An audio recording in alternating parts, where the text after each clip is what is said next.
Hey guys, it's Kiran here and this is my first custom PC build.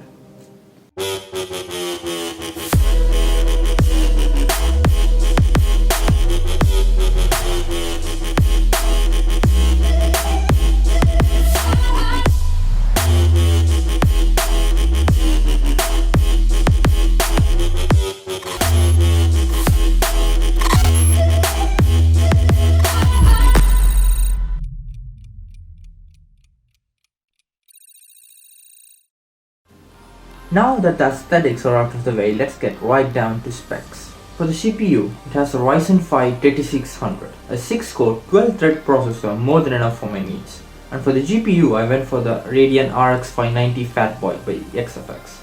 A GPU that can definitely handle AAA games at 1080p and most even at 1440p. Returning to the CPU, I opted for a third-party CPU air cooler, the Deepcool Gamma X GT. It not only keeps the CPU cool with some light overclocking, but it also looks damn cool doing so. Pun intended. For the motherboard, I opted for the B450 chipset, specifically the MSI B450 Gaming Plus Max. It's one of the best motherboards featuring this chipset in my opinion. It has plenty of ports, headers, external heat dissipation, and supports overclocking too. And for the RAM, I got the Crucial Ballistic 16 gigs gaming memory. It has two sticks of 18 gigs allowing dual channel and it is 3600 MHz and has CL6 timing. As a bonus, it also has RGB. My storage configuration consists of the Sabrent Rocket NVMe M2 with 1TB and a SanDisk Plus SSD with half a terabyte. And powering all this is the EVGA 650 GQ. It's a semi-modular PSU with eco mode. And why are these 2 points important? Well, semi-modular PSUs help a lot in cable management, since you can simply just detach the cables you don't need. And when the loads increase, the fan is still pretty quiet. And all this is going inside the Nova G5 case, a case which looks absolutely stunning and has plenty of airflow. Mine came with 4 Nova Lips Black 3 pre-installed. And like that wasn't enough, I added an Arctic Bionics F140, a 140mm fan, and 2 Arctic P12s to keep the thermals under check. And since we all know that RGB increases the performance by dank percentage, a fact backed up by the PC Master Race, I added as much RGB as I could. To the components, RGB strips to the back of my desk, the back of my monitor, and just about everything else I could see. And to see exactly how much power that is, let's run some benchmarks. Let's start with Nova Bench first, since it gives an overall view of the system. Now that we have an overall idea, let's go into the specifics. For the CPU, I benchmarked using Cinebench R23 and Geekbench 4 and 5.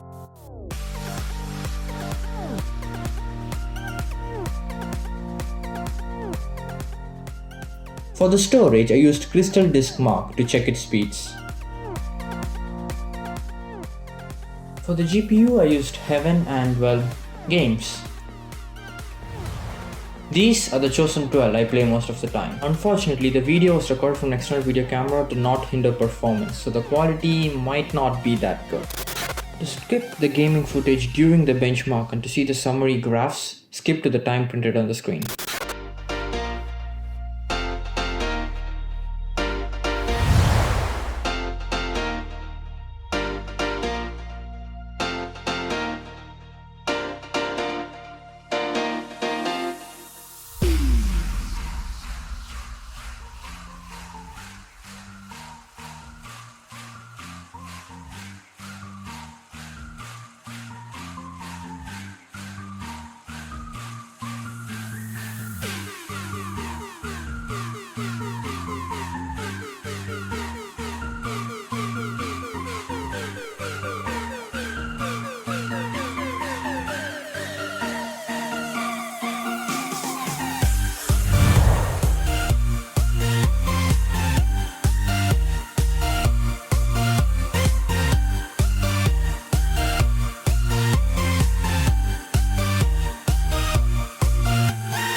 So there you have it, guys. The RX 590 is still a great card for 1080p gaming and even 1440p gaming. But the only game that averaged slightly less than 60 FPS in max presets was Red Dead Redemption 2.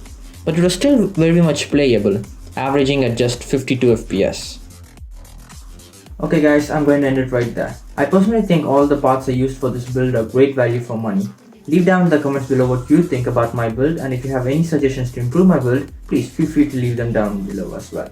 And as always, if you liked the video, don't forget to like and subscribe to the channel. I have some other interesting videos lined up next, so if you don't want to miss out on those, hit the bell icon to be notified about my future videos. Talk to you guys in the next one.